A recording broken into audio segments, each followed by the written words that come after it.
Hello and welcome to Rocking Horse Talk with me, David Kiss. Today's horse is a William Barker horse and they were based in Birmingham.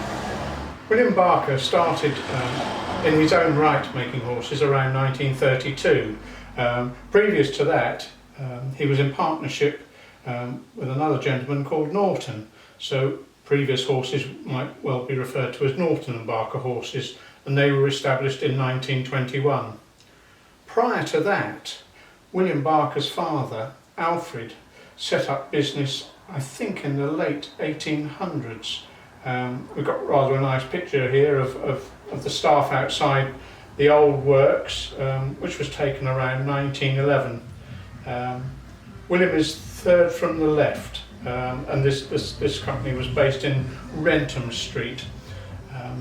William Barker eventually ended up in Irving Street, which was only literally a stone's throw across the road. Most rocking horse manufacturers were based in London, and out of about 150 or so makers that I've come across, only 19 of those have been associated within Birmingham. And really only 5 of those actually produced what we would class as rocking horses. Curiously, a great number of Birmingham makers seem to be making tricycle horses. Not quite got to the bottom of that really.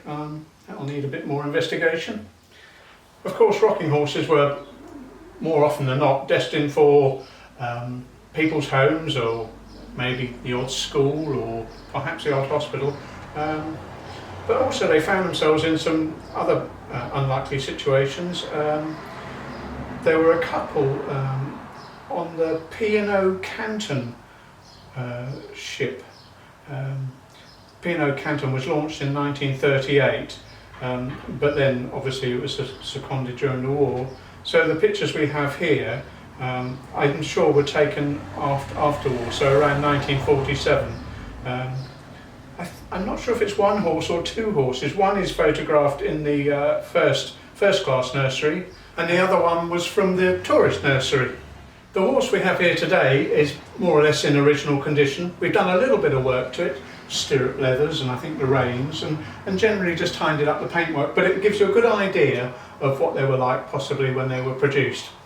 Obviously the varnish has yellowed more over the years, so they possibly would have been greyer at the time.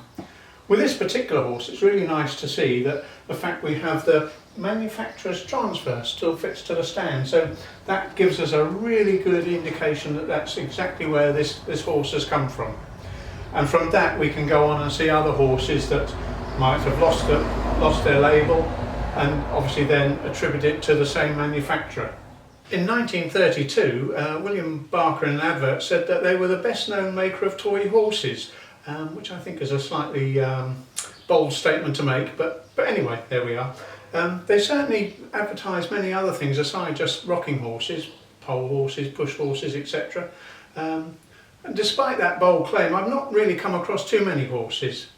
The horse we have here is a small size horse. I think they made horses in 3 sizes, small, medium, large. So this is a small example, and their other models were very much the same, but just obviously scaled up. Barker horses were quite distinctive in a number of ways. As you can see, the horse seems to be very up in the air, up on its tiptoes, and the legs are really quite straight. Thinking about this, the shape of the leg here, you have to cut the legs out on a bandsaw, and obviously the straighter you make it, the easier that becomes. So you can just imagine in the workshop that they're cut out without too much fuss, rather than having lots of trouble getting into tight curves like this. And also on the head, the mouth is just really 2 bandsaw cuts, simply cut out. So again, that would have really eased the manufacturing process. But despite that, it does give the horse, I think, really quite a nice appearance. Of all the horses I've seen, well, the original ones, they've all been dapple greys, like this horse. I've not seen any adverts saying that they were painted in any other colours, so I assume that their entire range was dapple greys. They were fitted with leather harness. Most of this is original, as I said, apart from the reins and the stirrup leathers, so that's quite nice to see ours. And Barker horses always tended to have patterned saddle blankets in various sorts. I'm not quite sure what the reason was behind that. Just one of those things that goes to make up one of the idiosyncrasies of the manufacturer, I suppose. They were also all fitted with glass eyes, and this particular horse has remains of a horsehair mane and tail. The horse is mounted on the stand. Obviously it's bolted to the stand, and it's got hoof notches in it, which will obviously give the horse much more support on the stand. This stand's really totally original, so nothing has happened to it. One thing to note is on this stand it's got these two very simple humpback bridge type brackets to hold the swinging mechanism down.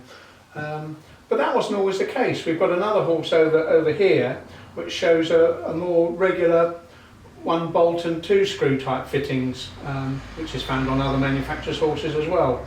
And I've also come across a third type of bracket as well. So there seemed to be some ongoing development within holding the swinging irons down.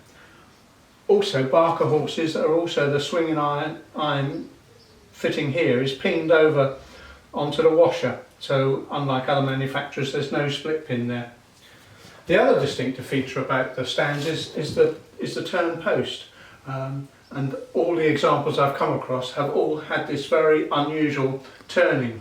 And the other horse we have, which is obviously a larger horse, has the same style of turning as well, although it's just slightly scaled up to cope for the slightly bigger stand. Of course, the other thing about swing stand horses is getting the rock right, and Barker seemed to get that right. So obviously when the horses rock forwards, the front iron doesn't want to be much more than vertical, which obviously it's not in this case. The back one's straight, so this will give the horse a nice rock without trying to launch the rider over its head. So that's all for now. Please like and subscribe, and I hope to see you again in another video.